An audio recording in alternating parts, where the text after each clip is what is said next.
ఆచి చికెన్ మసాలా. ఇక దేశంలో మరో ఎన్నికల సమరానికి నగారా మోగింది. తమిళనాడు, పశ్చిమ బెంగాల్, కేరళం, అసోం, పుదుచ్చేరి రాష్ట్రాల అసెంబ్లీ ఎన్నికల షెడ్యూల్ ను కేంద్ర ఎన్నికల సంఘం ప్రకటించింది. అసోం, పుదుచ్చేరి, కేరళంలో ఏప్రిల్ 9న పోలింగ్ జరగనుంది. తమిళనాడులో ఏప్రిల్ 23న ఎన్నికలు నిర్వహించనున్నారు. ఇక పశ్చిమ బెంగాల్లో మాత్రం 2 విడతల్లో పోలింగ్ జరగనుంది. ఏప్రిల్ 23, 29 తేదీల్లో ఎన్నికలు నిర్వహించనున్నారు. ఈ 5 రాష్ట్రాల ఎన్నికలకు సంబంధించిన ఓట్ల లెక్కింపు మే 4న జరగనుంది. West Bengal, the 294 assembly constituencies, the polling shall be held in 2 phases. In the first phase 152 and the second phase 142. The date of poll shall be 23rd of April and 29th of April. And the counting shall be together for all, that is 4th of May 2026.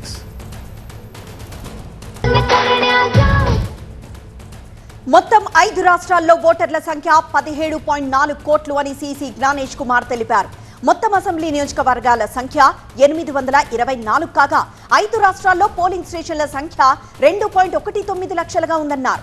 మొత్తం election అధికారుల సంఖ్య 25 లక్షలని పేర్కొన్నారు. స్వేచ్ఛాయుత వాతావరణంలో ఎన్నికలు జరిగేలా అన్ని చర్యలు తీసుకుంటున్నామని జ్ఞానేష్ కుమార్ తెలిపారు. ఎన్నికల షెడ్యూల్ విడుదలకి ముందు అన్ని పార్టీలతో చర్చించామన్నారు.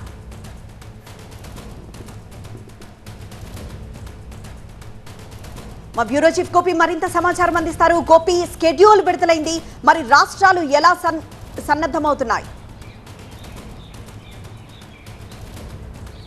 5 రాష్ట్రాలకి ప్రధానంగా 4 రాష్ట్రాలు, ఒక కేంద్ర పాలిత ప్రాంతానికి సంబంధించిన ఎన్నికల షెడ్యూల్ని కేంద్ర ఎన్నికల ప్రధాన కమిషనర్ జ్ఞానేష్ కుమార్ ప్రకటించారు. ఈ 5 రాష్ట్రాల్లో కూడా ప్రస్తుతం ఎన్నికల కోడ్ అనేది ఈ షెడ్యూల్ ప్రకటించిన మరుక్షణం నుంచే అమల్లోకి రావడం జరిగింది. ఇటు 3 రాష్ట్రాల్లో ప్రధానంగా తమిళనాడుతో కూడా కలిపి 3 రాష్ట్రాల్లో అంటే ఇటు అస్సాం అలాగే కేరళ, పుదుచ్చేరిలో ఏప్రిల్ 9న ఒకటే విడతలో ఎలక్షన్ జరుగుతాయి. తమిళనాడుకి ఏప్రిల్ 23న, అలాగే పశ్చిమ బెంగాల్కి ఏప్రిల్ 23 అలాగే 29 తేదీల్లో 2 విడతల్లో ఎన్నికలు అనేవి జరగబోతున్నాయి. సో పారదర్శకంగా ఎన్నికలు జరిపేందుకు అన్ని రకాల ఏర్పాట్లను కూడా కేంద్ర ఎన్నికల సంఘం చేసింది. 25 లక్షల మంది సిబ్బంది ఈ ఎన్నికల ప్రక్రియలో 5 రాష్ట్రాలకు సంబంధించి పాల్గొనబోతున్నారు. ఎస్ఐఆర్ ప్రక్రియ ద్వారా ఇప్పటికే అక్రమ ఓటర్లను తొలగించామని చెప్పి కూడా కేంద్ర ఎన్నికల సంఘం ప్రకటించడం జరిగింది. సో ఆయా రాజకీయ పార్టీలు ఇప్పుడు ఈ ఎన్నికల కార్యక్రమ ముఖ్యంగా సన్నద్ధతకు ఇప్పటికే ప్రధాని మోడీ ఈ ఎన్నికల షెడ్యూల్కు ముందే 5 రాష్ట్రాల్లో విస్తృతంగా పర్యటించి అభివృద్ధి కార్యక్రమాలన్నింటినీ కూడా ప్రకటించడం జరిగింది. సో ఇప్పుడు ఎన్నికల బహిరంగ సభలు రాజుకోబోతున్నాయి. ముఖ్యంగా పొత్తులు కూడా కొన్ని తమిళనాడులో పొత్తులు కానీ ఇటు మిగతా రాష్ట్రాల్లో కూడా రాజకీయ పార్టీలన్నీ కూడా ఎన్నికలకు పూర్తి స్థాయిలో సన్నద్ధమైపోయిన పరిస్థితి. ఇక ప్రచార కార్యక్రమాలపైన ప్రధానంగా దృష్టి సారించబోతున్నారు. ఈసారి యువ ఓటర్లు అధిక సంఖ్యలో ఉన్నారు. సో యువ ఓటర్లకు కూడా కేంద్ర ఎన్నికల ప్రధాన కమిషనర్ ఒక అప్పీల్ చేయడం జరిగింది. అందరూ పెద్ద సంఖ్యలో వచ్చి ఓటు హక్కు వినియోగించుకోవాలి.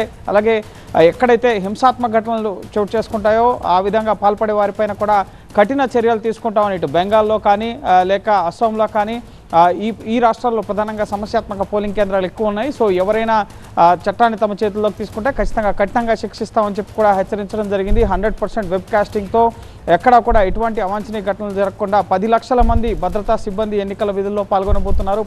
మరో 15 లక్షల మంది ఎన్నికల నిర్వహణ సిబ్బంది ఉండబోతున్నారు. సో ఓవరాల్గా మొత్తం 25 లక్షల మంది ఎన్నికల సిబ్బంది ఈ ఎన్నికల నిర్వహణలో భాగస్వామిగా ఉంటారు.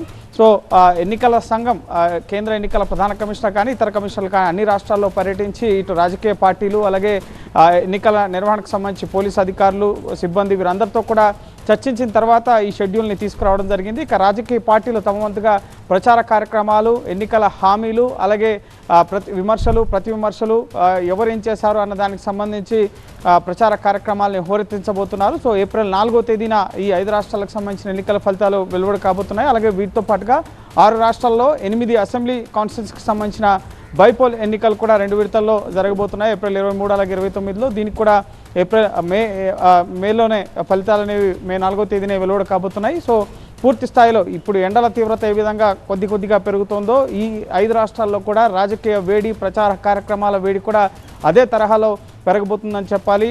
ఇటు ప్రజలు ఇప్పటికే ప్రధాని మోడీ బెంగాల్ ప్రజలు మార్పు కోరుకుంటున్నారు, బదలావ్ కోరుకుంటున్నారు అని చెప్పి ముఖ్యంగా బెంగాల్లోనూ అలాగే అస్సాంలో మళ్ళీ అక్కడ బీజేపీని అధికారంలోకి తీసుకురావాలని ఇటు దక్షిణాదిలో పుదుచ్చేరి అక్కడ ఎన్డీఏ అలయన్స్ రూలింగ్లో ఉంది. అలాగే కేరళ తమిళనాడులో పాగా వేయడానికి బీజేపీ ఎక్కువగా ప్రయత్నిస్తుంది. ఇక ఇటు కేరళలో పూర్తి స్థాయిలో కాంగ్రెస్ పార్టీ అధికారంలోకి రావడానికి అక్కడ వామపక్ష ప్రభుత్వాన్ని గద్దెదించేందుకు అక్కడ కాంగ్రెస్ తీవ్రంగా శ్రమిస్తున్న పరిస్థితి. ప్రియాంక గాంధీ, రాహుల్ గాంధీ కేరళలో విస్తృతంగా పర్యటనలు చేస్తున్నారు. కేసీ వేణుగోపాల్ ఇప్పటికే అభ్యర్థుల జాబితాను కూడా అక్కడ విడుదల చేయడం జరిగింది. అలాగే ఇటు ముఖ్యంగా ఎక్కడైతే ఎక్కువగా ప్రభావం చూపని ప్రాంతాలపైనే ఎక్కువగా బీజేపీ ఫోకస్ పెట్టడం జరిగింది. బెంగాల్, అస్సాంలో వాళ్ళు ధీమా వ్యక్తం చేస్తున్నారు. దక్షిణాది రాష్ట్రాల్లోనే ప్రధానంగా పుదుచ్చేరిలో, కేరళలో, తమిళనాడులో ఖచ్చితంగా ఈసారి అసెంబ్లీ ఎన్నికల్లో పాగా వేయాలి, ఎక్కువ అసెంబ్లీ స్థానాలు సాధించాలి అన్న దిశలోనే ప్రయత్నాలు అనేవి జరుగుతున్నాయి. కాంగ్రెస్ కూడా అదే దిశలో ముఖ్యంగా తమిళనాడులో టీఎంకేతో పొత్తులో భాగంగా పొత్తును ఖరారు చేసుకున్న పరిస్థితి ఉంది.